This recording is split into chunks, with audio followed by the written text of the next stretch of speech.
The Super Bowl is over, which means baseball season is finally here. Spring training is upon us. Pitchers and catchers have reported. It's almost time for you to watch those 3 innings of spring training baseball and then go, okay, I don't really care about this anymore. While we still have a little bit of preseason to go, I thought a fun way to recap the entire offseason would be to grade out my favorite offseason signings. We're going to start with a list of position player contracts because it is stacked. The way this tier list is going to work is I'm going to evaluate the player, specifically their last 3 years of play, the contract they signed, and the role they fill on the team. So remember, this ranking is not just about the player themselves. Our top tier is legit needle movers. Pause. These are signings that I think took good to great teams to legit World Series contenders if they weren't one already. Next tier is risking it for the biscuit. These are risky signings with high ceilings but potentially low floors that could become disastrous or great for the teams that took the chance. Great value signings is kind of self-explanatory, as is total wild cards. The shrug tier is for signings I don't really have a hard opinion on. They could be good, they could be bad. And then I think, speaks for itself. Let's dive right in. If you enjoyed today's video and this kind of content, let me know in the comments down below and subscribe to the channel for more stuff like this. Why not start the video with the signing that shook the baseball world to its core, that being Kyle Tucker to the Dodgers. A 4-year, $240 million contract with opt-outs after years 2 and 3 and $30 million deferred because it's the Dodgers, baby. It's the second largest average annual value for a player in contract history, right behind Shohei Ohtani, who of course is also a Dodger. Last year, albeit with some injury, Kyle Tucker was still a fantastic player, a 143 OPS plus and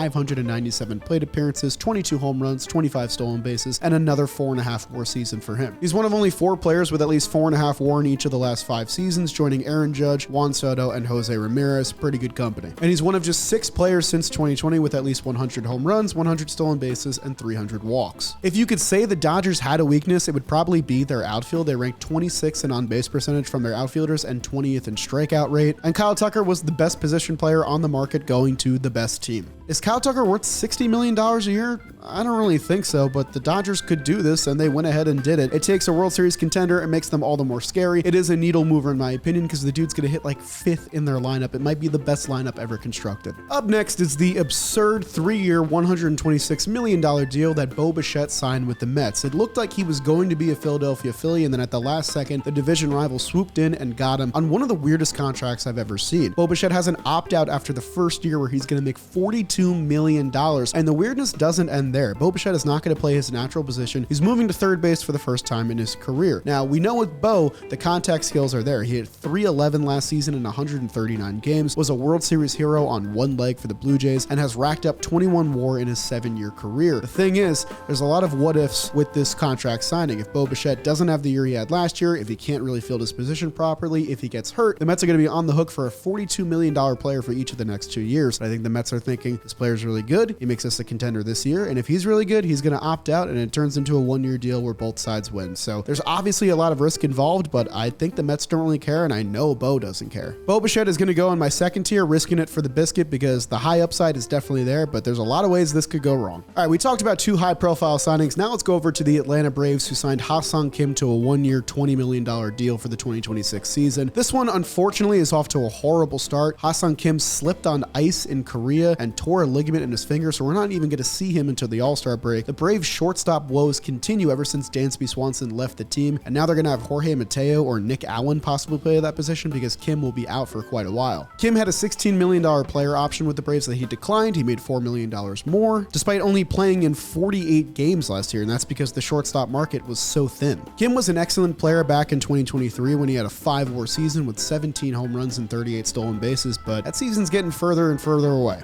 Obviously, the outlook for this 1-year deal got a whole lot worse with the injury. It's going to go in our bottom tier. Speaking of shaky outlooks, let's now take a look at Adolis Garcia, who signed a 1-year deal worth $10 million with the Philadelphia Phillies. The Phillies outfield has kind of been a problem for them in recent years, and Adolis Garcia isn't exactly the clear-cut answer that I think a lot of fans were hoping for. Obviously, in 2023, this dude was a monster. 4.5 WAR, 39 home runs, over 100 RBIs, and an 836 OPS. He won the Gold Glove that year, but the 2 years since, he just hasn't been the same guy. In the 2 years since, his OPS is .275, which is 4% worse than league average. He's still slugging the ball kind of, but not getting on base at a clear clip, and the Rangers decided to non-tender him this offseason. Now, do I think the 2023 version of Adolis Garcia is gone forever? I don't, but I have a tough time seeing him ever get to that ceiling again. I'm going to put him in a total wildcard spot here because I think the Phillies could get a lot out of this one-year deal, but if they don't, their outfield is in an even worse situation than it was last year. And I think I'm being particularly hard on the Phillies because they didn't sign Harrison Bader, who instead went to the Giants on a 2-year, $20.5 million deal. Roughly the same AAV as Adolis Garcia, and Harrison Bader wanted to come back to Philly and just never really got the call. Last year was easily one of the best years of Harrison Bader's career. He was a 4-WAR player with 17 home runs, and he was absolutely on fire for the Phillies in the second half. In 824 OPS in 50 games, was basically carrying the offense down the stretch alongside Kyle Schwarber. Bader also plays excellent center field defense, but when you take a look at his baseball savant percentiles, there might be some linkage to last year being sort of an outlier season, but still, I like the Giants taking a chance on him because they need center field defense.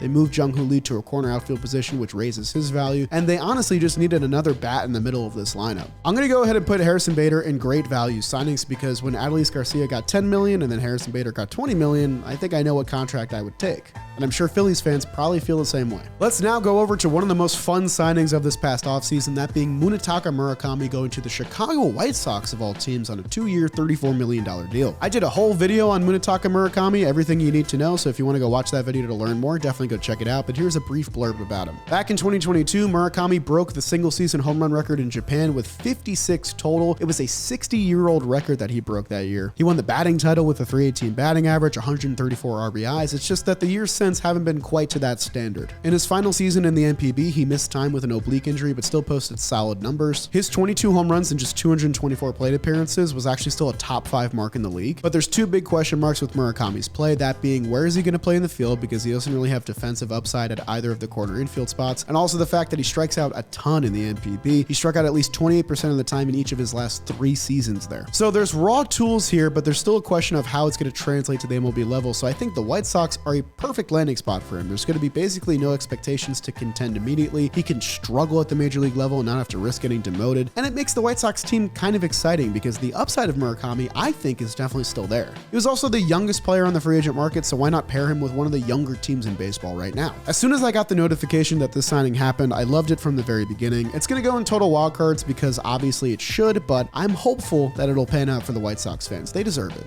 Speaking of experimentation, up next we have Jorge Polanco signing a 2-year, $40 million contract with the New York Mets. Jorge Polanco made waves as a postseason hero for the Mariners last year, but what I think should be noted is that he had the largest season-to-season strikeout rate drop of any player in Major League Baseball history, going from a 29.2% clip to a 15.6% clip between seasons. This, paired with 30 doubles and 26 home runs, made him a very valuable piece to the Mariners lineup. Now, similar to the Bichette discussion, Jorge Polanco is going to play a position he hasn't played much of in his entire MLB career, that being first base for the New York Mets. Now, I honestly like putting him in a new position rather than putting him at second base or shortstop, where he's graded out very poorly defensively throughout his career, and we know the bat is there, the contact skills are there as well. Jorge Polanco is also going to go in my total wildcard section, mostly because of the defense and if he can keep up his propensity of not striking out, because I believe in the contact skills, I believe in the slug. Can these new facets of his game continue developing and make this 2-year contract worth it? Jorge Polanco is playing first base because he's replacing Pete Alonso, who signed a 5-year deal with the Baltimore Orioles worth $155 million.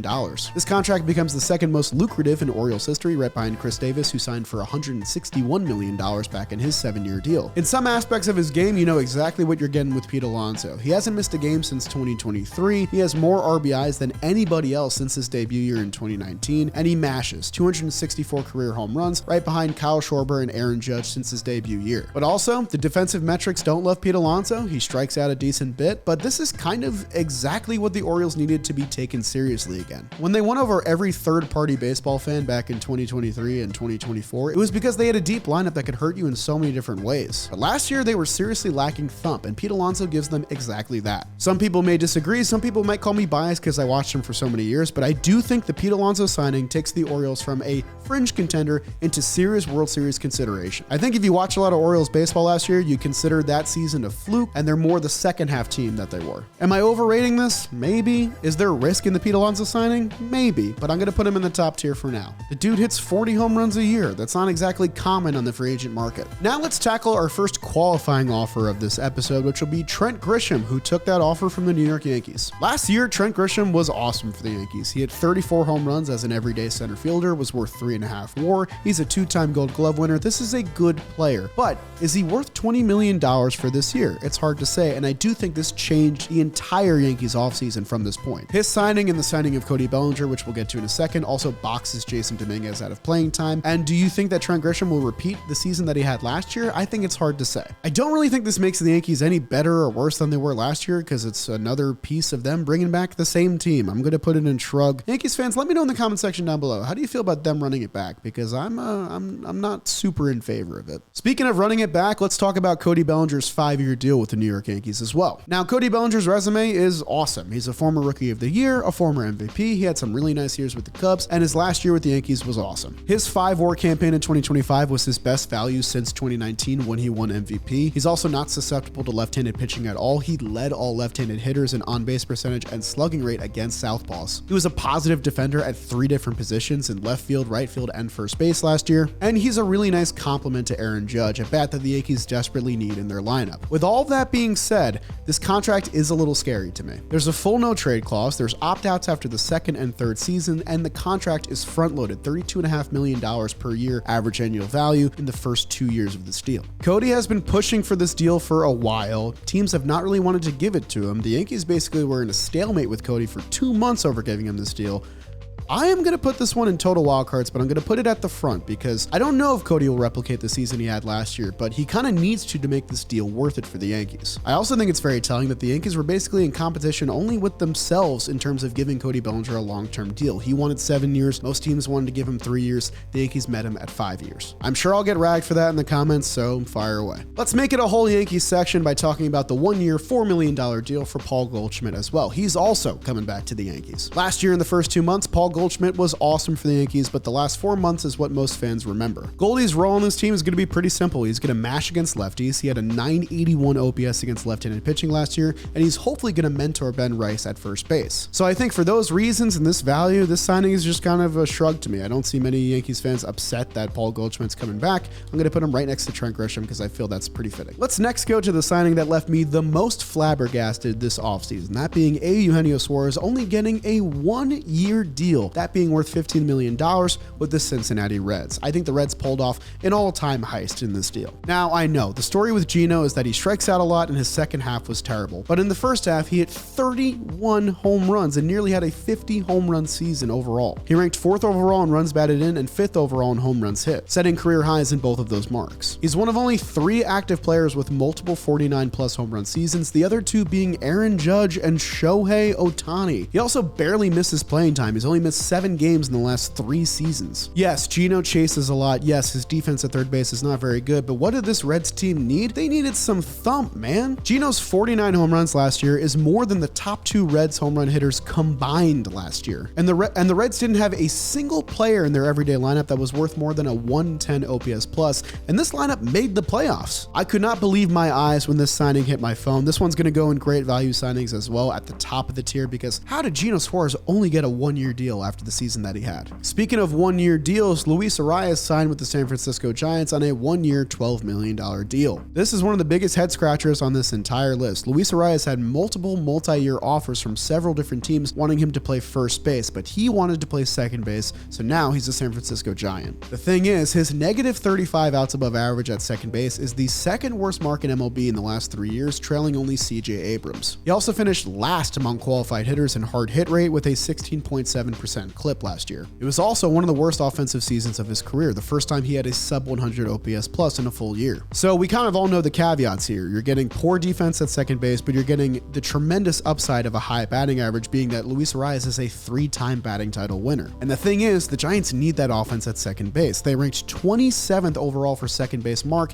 in batting average, OPS, wins above replacement, and weighted runs created plus last year. So did Arraez fill a need for them? Absolutely, but I do think it's a total wild card because the right side infield for them is going to be Arraez and Rafael Devers.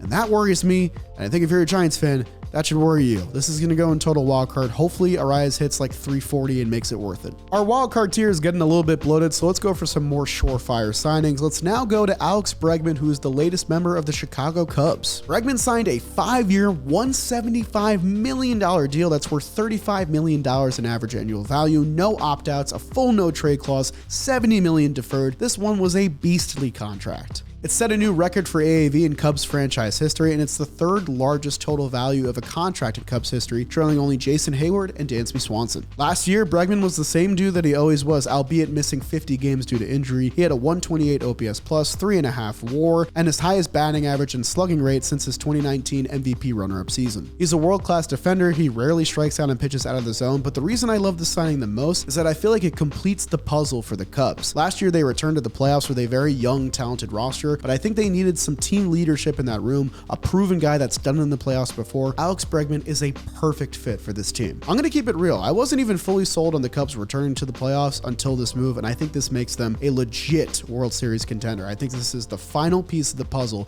for Jed Hoyer in building a championship roster. I love this signing. Yeah, the amount of money is scary, but I think Alex Bregman is worth it, man. Speaking of big ticket signings, let's talk about Kyle Schwarber returning to the Phillies for 5 years and $150 million.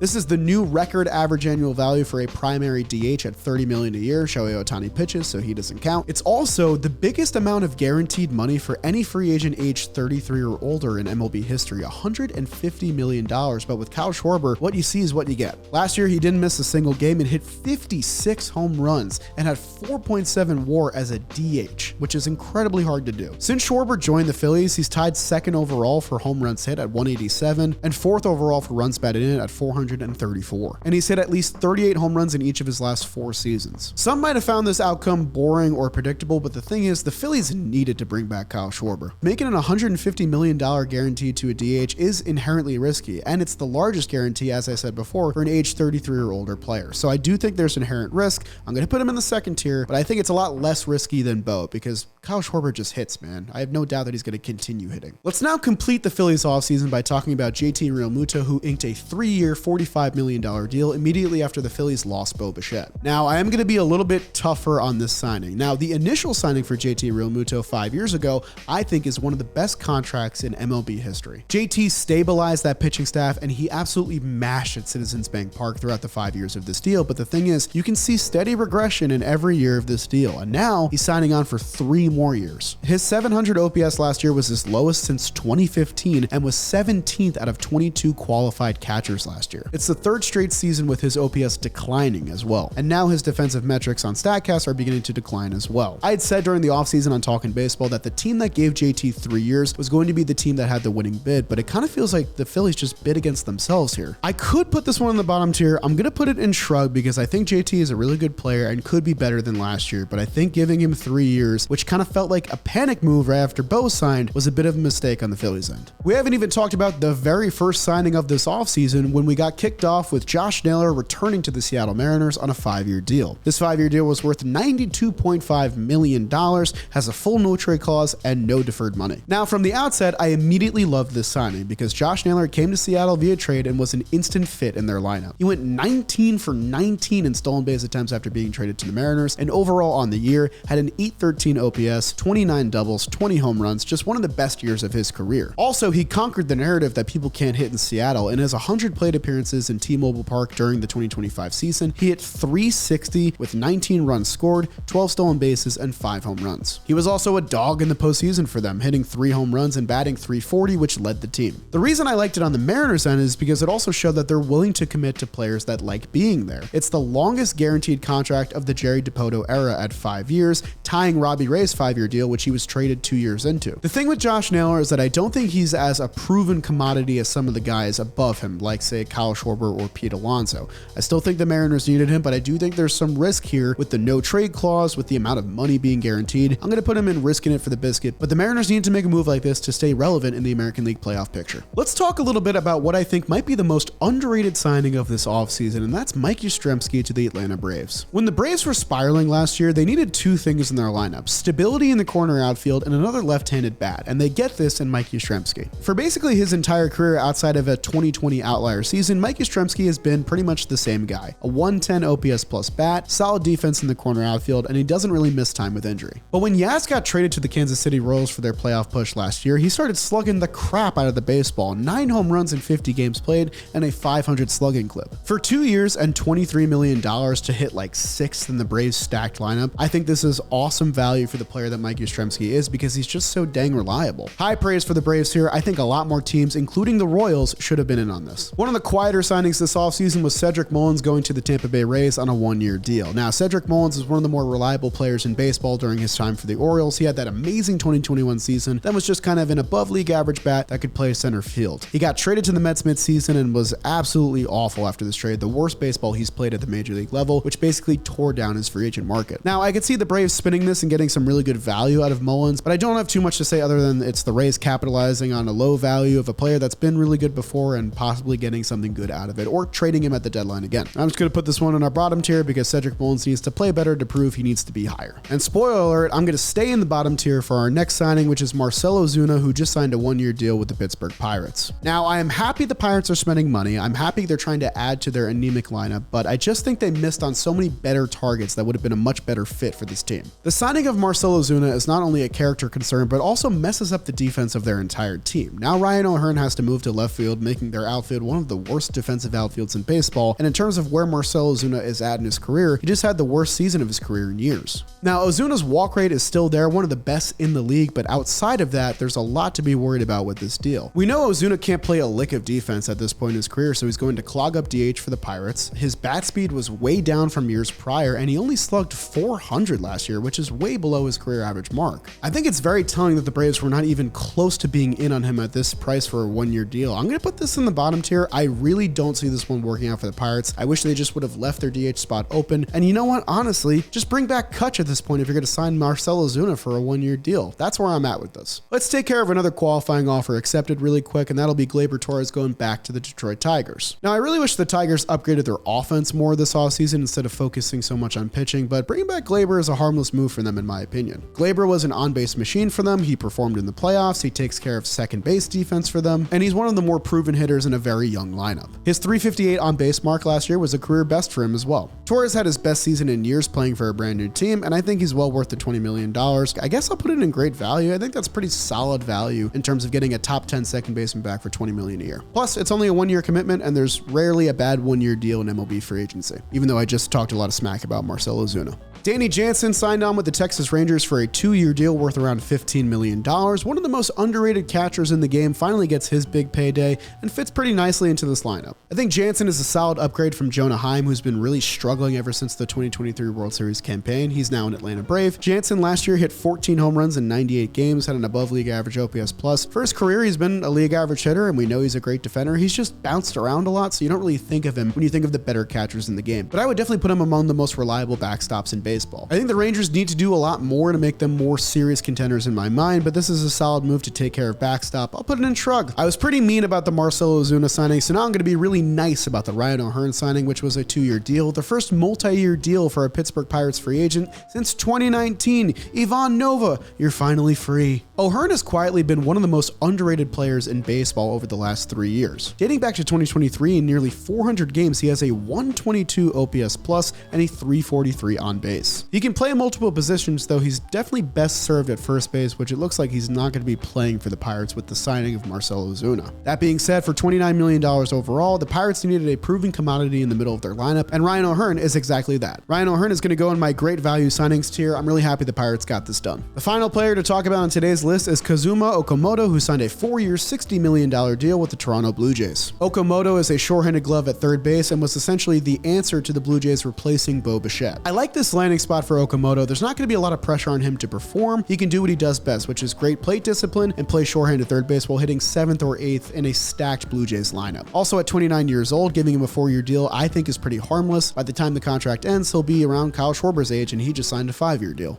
We obviously have to see how his skills translate to the major league level, but when I assess Okamoto and Murakami, I see Murakami's ceiling a lot higher, but Okamoto's floor a lot higher than Murakami. So I think he's the safer of the two options. But in fairness to our other Japanese signing, he's going to go in the total wildcard tier because while I think I know some things about him, we'll have to just see how it pans out at the major league level. And that'll do it for my 2026 MLB free agent hitter tier list. Let me know what you think of my rankings. I'm sure there's going to be a lot of discourse in the comment section down below. I had some tough opinions, some firm opinions, and maybe some of them will age pretty badly. So leave comments if you're coming here from the future. Let me know how dumb or wrong I am or how right I am. I'd really appreciate that too. If you like the tier list content, leave a like on the video and comment down below if you want more of it. Also subscribe to the channel, and thank you for watching this video all the way to the end. I really appreciate it. That'll do it for me though, and I'll see you guys next time.